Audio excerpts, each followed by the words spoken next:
What was also the case is that the Single European Act heralded a remarkable 5 years of European integrationist dynamism, the strongest since the very first days of the community after the Treaty in Rome, when we were mistakenly on the sidelines. By contrast, the 18 months since Maastricht have been some of the most difficult in the history of the community. It follows that if there was therefore ever any danger of European integration acquiring what for some people would be an unacceptable and uncomfortable momentum, it was then, in 1986 or 87, and certainly not today. That makes the more mystifying, to my mind, the attitude of the noble Baroness Lady Thatcher, who is to speak very soon in our debate, and the nature of the deadly nature of whose speech has been trailed with unusual assurance. Not only was she responsible for Britain's adherence to the Single European Act, she pushed it through the House of Commons with the strongest of whips and allowed no fumbling delay, such as the present government has displayed. There was no filibustering, because she simply guillotined it. And her most loyal lieutenant, never has there been a more classic case of swallowing the camel and straining at the gnat. And her most loyal lieutenant, then chairman of the Conservative Party, as well as a leading member of the cabinet, was the noble Lord Tate.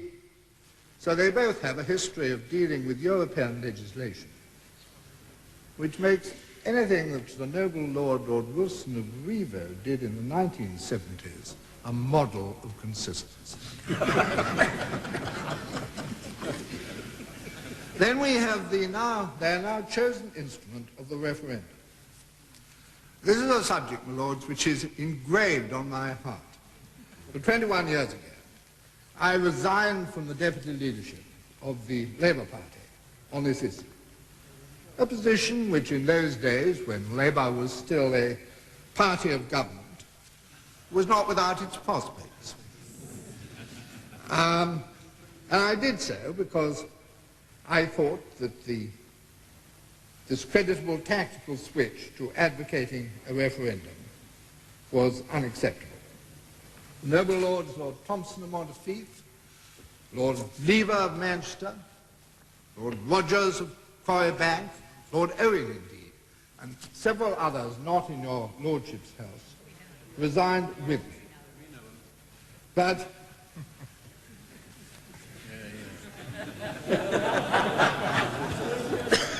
the noble lady, Baroness Thatcher, noble Baroness Lady Thatcher, agreed with me then. At least she voted against the amendment which had caused all the trouble. But in 1975, when the issue of a referendum again came before Parliament, she did much more than that.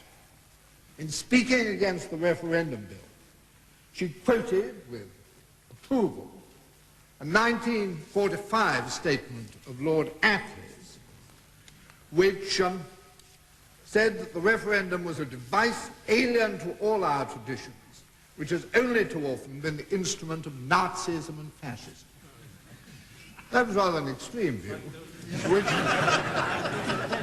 with which I would not, I might say, entirely go along. But what is the case, that she most firmly advocated that at that time. My lords, at any rate, it did not carry the day. And in that summer of 1975, we actually had our one experience of a general referendum in this country. Now, I must confess that strongly though I've been opposed to it taking place, I much enjoyed the campaign. in which, with the gracious agreement of the noble Baroness Lady Thatcher, I acted as president of the Yes organization. I particularly enjoyed the result, which it should have remembered, contrary to all the earlier expectations of those hostile to Europe, and contrary to the earlier polls, was a 2-to-1 majority in favour. So as an anti-European device, the referendum then proved a totally broken reed. Nevertheless, I would not be in favour of repeating the experiment today. There is a third issue on this referendum point, which I mention with some circumspection because it involves the internal affairs of a party not my own. But, my lords, if anyone thinks that a referendum would relieve the current internal strains of the Conservative Party, I believe they are profoundly mistaken. And to take one concrete issue, the government of the noble lady was, as I understood it, as dedicated to the enlargement of the community, certainly to the EFTA applicants, later to the Western Crescent of the 3 old Iron Curtain countries, as is the present government. How anyone can possibly believe that a community thrown into confusion by the collapse of my street is going to proceed to early enlargement, I cannot possibly imagine. There will, on the contrary, be a battening down of the hatches, a mood of sullen caution, an instinctive determination not to agree to anything which a British government, having first contracted out of half the treaty and then wrecked the rest of it, wants to happen. Maastricht, in spite of Mr. Major's excessive claims for his triumph there, is not God's gift to man, but its ratification is now essential if Europe is to conduct reappraisal of its future in an atmosphere of common purpose rather than mutual suspicion, and if Britain is not to be reviled within it. Let us get on with it, and get on quickly, for we have been dithering too long. My lords, when I came to this house, it was somehow under the impression that things were less lively here, much more courteous, much less robust.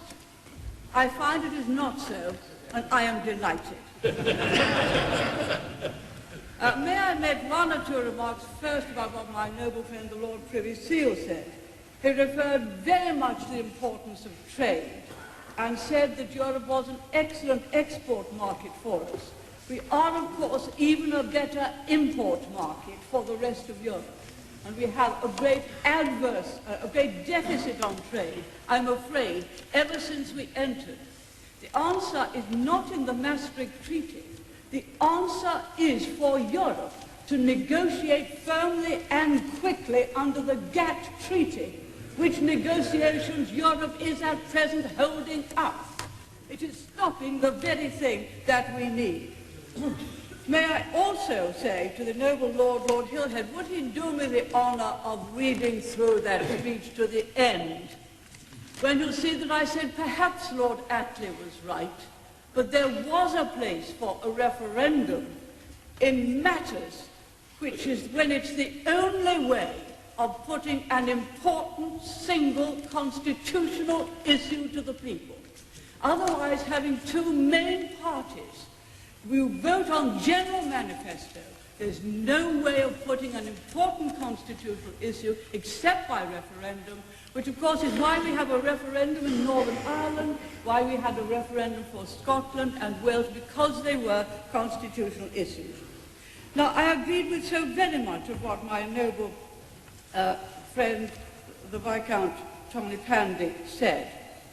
But may I make it quite clear that what we are debating now is whether we go further with the Maastricht Treaty. And I agree with the fundamental underlying assumption of what my noble friend said, that it's that treaty which takes us over the top to a new political entity, a European Union, which we've never had before. And that before that, we have never gone that way, but we have kept quite a bit of it. It is the last lot which we're in danger of losing. And so therefore it follows that even if we were not to endorse Maastricht, and I'm very much aware of the rules of this House, even if we were not to endorse Maastricht, we are still members of the Treaty of Rome. We cannot break it. We are still members of the Single European Act. We could not break that. We do not break our treaties, and if ever we did, no one would ever sign one with us again.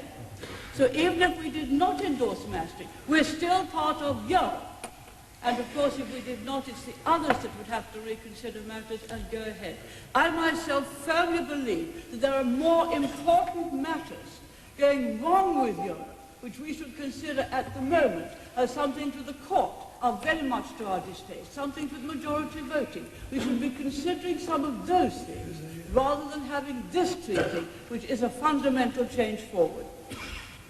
Now, may I revert to the speech which I had intended to make and try to cut it down a little. I believe very much with my noble friend, Viscount Tony Pandin. It doesn't matter where we sit in this House. It doesn't matter where we work in the country or what our party politics are. It's our country's future that is at stake. It's our parliamentary institutions. It's our court of law. And we'd have called ourselves free people long before we had a universal vote in this country, because we had the most excellent rule of law, and that matters to us very much. If one else, we wanted a single market, and we had, in fact, to have some majority voting. But, as noble lords will see, if they look back at the debates on that single act, we were very careful indeed to say that some things are so important that they must be subject to unanimous voting.